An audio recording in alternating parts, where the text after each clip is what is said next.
La oración de fe sanará al enfermo, dice Santiago 5:15, y la oración de fe sanará al enfermo. En nuestros días, este texto es uno de esos versículos muy conocidos por muchos, pero que solo unos pocos interpretan correctamente. Esto se comprende a la luz de cómo se manejan hoy las Escrituras.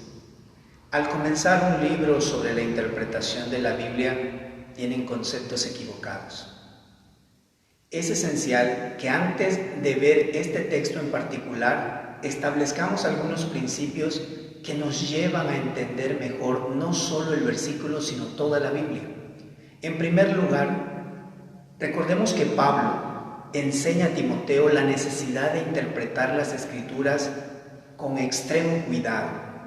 Procura con diligencia presentarte a Dios aprobado, como obrero que no tiene de qué avergonzarse, que maneja con precisión la palabra de Dios.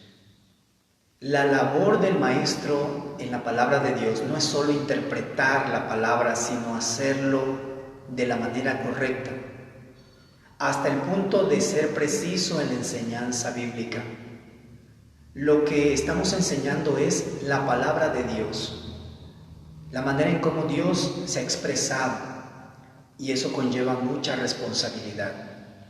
En segundo lugar, todo texto de la palabra puede ser malinterpretado, ya sea por entender mal lo leído, por entender menos lo que dice el texto, o por pensar que el texto dice más cosas de lo que en realidad está diciendo. En tercer lugar, suele suceder que los textos son malinterpretados conforme a las corrientes de las malas enseñanzas que están de moda. En este sentido, el texto que estamos analizando se encuentra comúnmente en una interpretación errada, en un movimiento que se hace llamar el movimiento de la superfe o el movimiento de proclámalo y recíbelo. Este movimiento enseña con toda liberalidad que nuestras palabras tienen poder por el solo hecho de ser pronunciadas y que podemos crear la realidad siempre y cuando tengamos la suficiente fe. Aquí no se está contemplando para nada la soberanía de Dios en los actos de sanidad. Cuando hacemos un análisis de las Escrituras, nos muestra que este pensamiento de proclamar y recibir, teniendo suficiente fe, es erróneo. Recordemos que Jesús sanó a gente que ni siquiera sabía quién era Él, como aquel hombre que había sido ciego de nacimiento que describe el Evangelio de Juan en el capítulo 9, 34 al 38. Confió en Él, pero no le había conocido. A lo dicho debemos agregar que el apóstol Pablo, el gran misionero que supo por la misericordia de Dios y por la voluntad de Dios sanar a otras personas, él mismo no se pudo sanar. Está muy claro que lo importante para la sanidad es la soberanía de Dios. La sanidad depende de la voluntad de Dios, de aquel que quiere sanar a este o a aquel. Aún al que no le conoce, y puede sanar al que le conoce. O también puede decidir no sanar a aquel que ya le conoce, como sucedió con el apóstol Pablo. En Juan 5:14 dice, esta es la confianza que tenemos delante de Él, que si pedimos cualquier cosa conforme a su voluntad, Él nos oye conforme a su voluntad.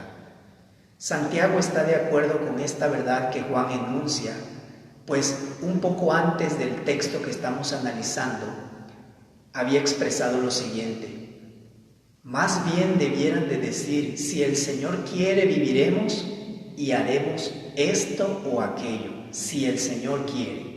Eso lo expresó en el capítulo 4, versículo 15. Ahora estamos listos para interpretar Santiago 5:15. Para empezar, tenemos que colocar este versículo en su contexto, para luego poder responder a las preguntas que el mismo texto genera. Entonces podremos sacar conclusiones en base a todo el consejo de Dios.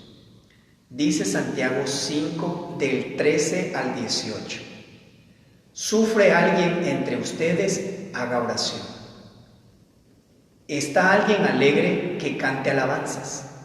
¿Está alguien entre ustedes enfermo? Que llame a los ancianos de la iglesia y que ellos oren por él, ungiéndole con aceite en el nombre del Señor. La oración de fe sanará al enfermo y el Señor lo levantará. Si ha cometido pecados, le serán perdonados. Por tanto, confiésense sus pecados unos a otros y oren unos por otros para que sean sanados. La oración eficaz del justo puede lograr mucho. Y añade, Elías era un hombre de pasiones semejantes a las nuestras y oró fervientemente para que no lloviera, y no llovió sobre la tierra por 3 años y 6 meses. Oró de nuevo y el cielo dio lluvia y la tierra produjo su fruto. Tenemos que hacerle preguntas al texto, y la primera pregunta es, ¿de qué está hablando en realidad el texto? Está hablando de la oración. Esto lo sabemos porque la oración se menciona en cada versículo que he mencionado anteriormente. Si queremos analizarlo, lo haremos. Versículo 13 dice, que haga oración. Versículo número 14, y que ellos oren por él. El versículo 15 también contiene la oración de fe. El versículo 16 expresa, y oren unos por otros. El versículo 17, y oró fervientemente para que no lloviera. Y el versículo 18 también dice, oró de nuevo. Se trata de la oración, el texto. El tema es la oración, pero dentro de ese tema está también la confianza en el Señor para lidiar con diferentes situaciones en nuestras vidas, y no solamente está hablando de oración de sanidad a través de la fe. La segunda pregunta es, ¿cómo sabemos que no se trata solo de la oración para sanidad? Porque el texto muestra la oración en conexión con diferentes problemas del creyente y no solo en relación con las enfermedades. Veamos lo que dice el texto. La oración se relaciona con el sufrimiento. ¿Sufre alguien entre ustedes? Que haga oración. El sufrimiento es un tema importante en la epístola de Santiago desde el capítulo 1. La oración en medio del dolor, ¿qué es lo que expresa? Expresa confianza en Dios. La oración en este texto está relacionada también con los tiempos buenos, con los tiempos alegres. La pregunta dice, ¿está alguien alegre? Que cante alabanzas. Cantar alabanzas es una especie de oración cantada, porque al cantar podemos poner música al deseo de nuestros corazones. La oración en medio de los buenos tiempos expresa agradecimiento a nuestro Creador. La oración en este texto se relaciona con las enfermedades. ¿Está alguien entre ustedes enfermo? Dice el texto bíblico.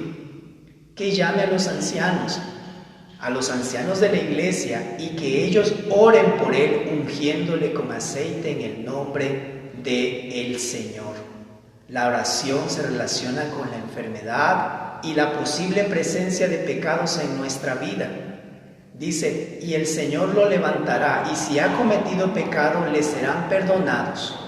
Por tanto, confiésense sus pecados unos a otros y oren unos por otros para que sean sanados.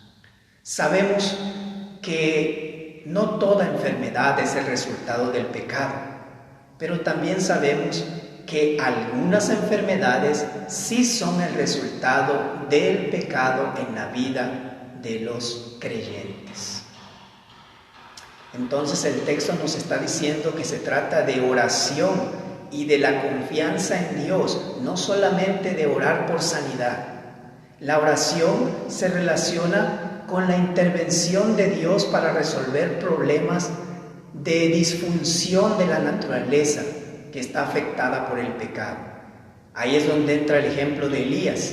Era un hombre de pasiones semejantes a las nuestras y oró fervientemente para que no lloviera, y no llovió sobre la tierra por 3 años y 6 meses. Y cuando él vuelve a orar, el cielo derrama la lluvia y la tierra produce fruto. En este texto Santiago relaciona la oración no solo con las enfermedades, sino también con el sufrimiento, con la alegría, con el arrepentimiento, con el perdón de pecados y aún con los problemas que pueda sufrir la naturaleza.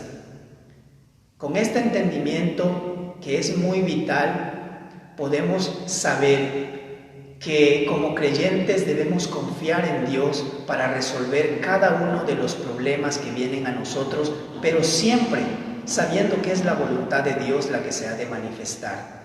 No se trata de nuestra declaración como humanos para que se haga. El texto nos manda a orar unos por otros. El enfermo debe de orar. Los ancianos de la iglesia deben de ayudarlo a entender la voluntad de Dios, lo que está sucediendo en su vida y cómo debe orar al Señor. Termino diciendo lo siguiente. Santiago capítulo 5, versículo 15, no es una promesa incondicional de siempre sanar al momento de orar, aunque oremos con mucha fe. Si ese fuera el caso, lo único que la palabra dijera es que si hay fe, la respuesta será siempre un sí de parte de Dios. Pero como hemos visto, la palabra revela que por encima de nuestra voluntad y aún por encima de nuestra fe está la voluntad soberana de Dios. A la luz de todo el consejo de Dios, sabemos que la oración es importante. No solo en casos de enfermedad, sino en todos los casos de nuestra vida. Gracias al sacrificio del Señor Jesucristo tenemos posibilidad de acercarnos con confianza al trono de la gracia, con la certeza de que el Señor nos escucha. A la vez, el sacrificio de Cristo nos capacita para vivir nuestra vida en santidad, en justicia, y nuestro Dios se deleita en la oración de sus hijos justificados. Santiago nos enseña a orar confiando totalmente en Dios y no en nuestra fe solamente.